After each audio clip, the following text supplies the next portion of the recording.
So another way I like to use the body loop, and this is the green body loop, which is a medium, is to give people better joint centration at their Atlanto-occipital joint, so their AO joint or their OA joint, depending on what you want to call it.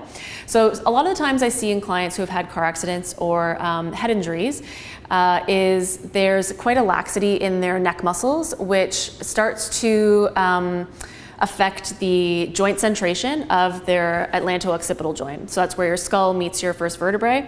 And that's a really important joint. It's one of the most proprioceptive joints in your whole body, and it really needs to speak to one of your other most proprioceptive joints in your body, your hip joint and your subtalar joint. If any one of those joints doesn't have good centration, then the whole kind of system is not getting as much information as it needs to perform optimally.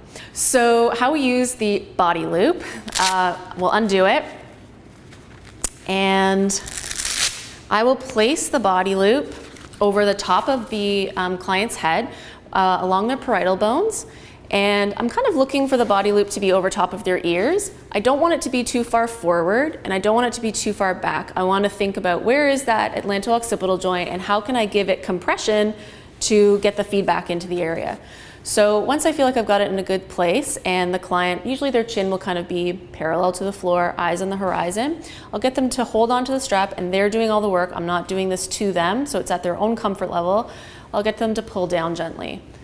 That pulling down really gives lots of great feedback through the skull on top of the vertebrae to give them a better sense of where they are in space and to start flooding that joint with information.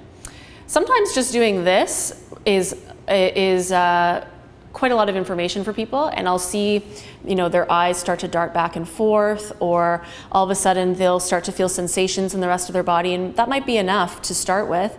But if I'm able to kind of add more load, I'll start doing things like balancing exercises. So pulling down on the band, transferring the weight to one leg and seeing how they do with that.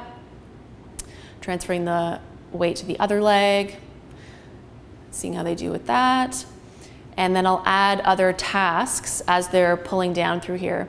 And an interesting thing to try too is do those same tasks without the body loop and see how they do with them. Then add the compression, do those tasks again. Almost always I see there's an immediate difference. That joint wants some information, it wants some feedback, and the body loop's a great way to do it. With a yoga strap, I wouldn't use a yoga strap because there's no stretch. It's very rigid.